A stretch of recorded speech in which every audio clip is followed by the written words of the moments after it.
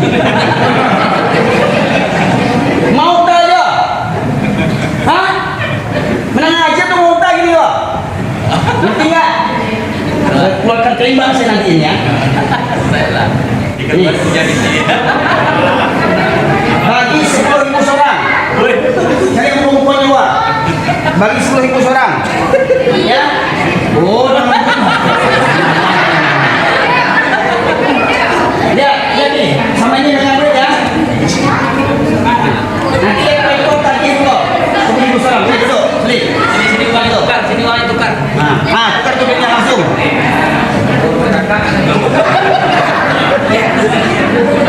Kocap dulu bikin dulu besar baru. Duduk. Yang ribut gak dapat bagian. Tadi nggak mau berdiri, sekarang nggak berdiri ya. Itulah tadi suruh nggak mau. Kalau mau saya kasih 100.000 tadi itu sebenarnya. Kalau mau, tapi syukur nggak usah maju usah.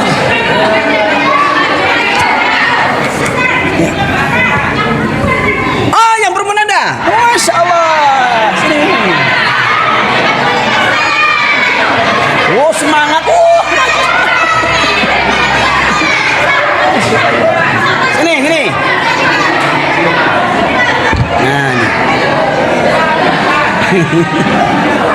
Kok makin rame nih?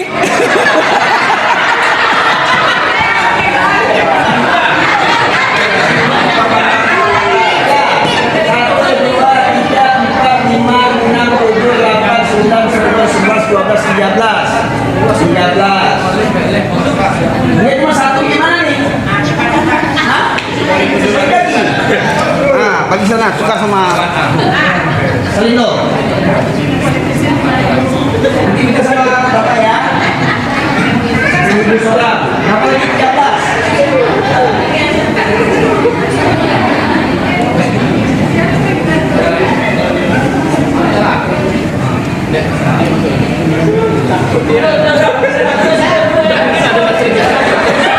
ayo sini.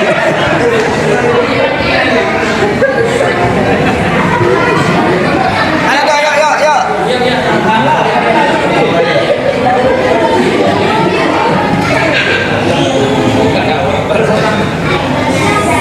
Pak Ibu, Pak Ibu,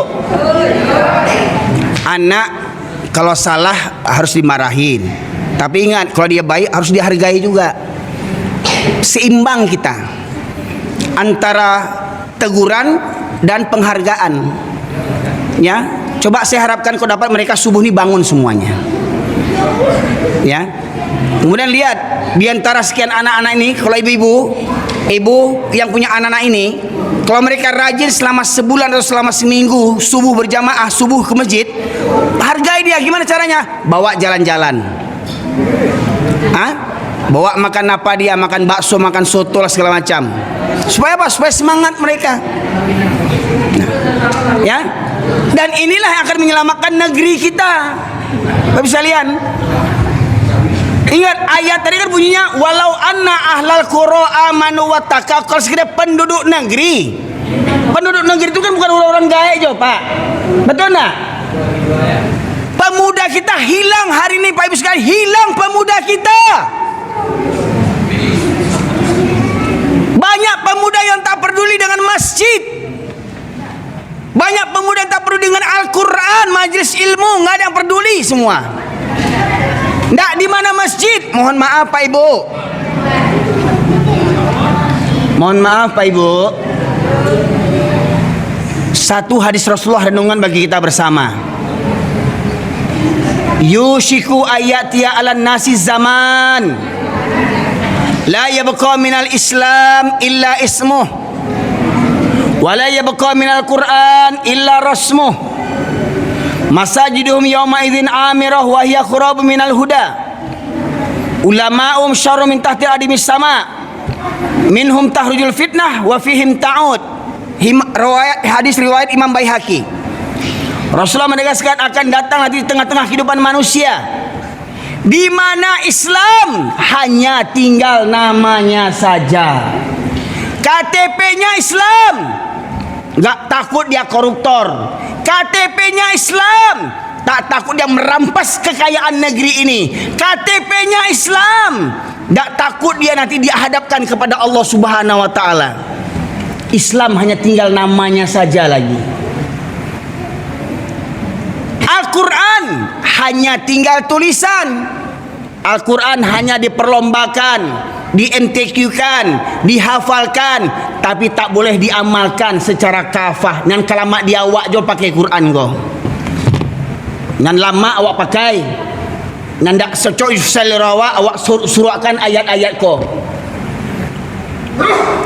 Di zaman itu pula masjid banyak, masjid megah, masjid mewah, masjid banyak, megah, mewah, tapi kosong dari hidayah, Pak.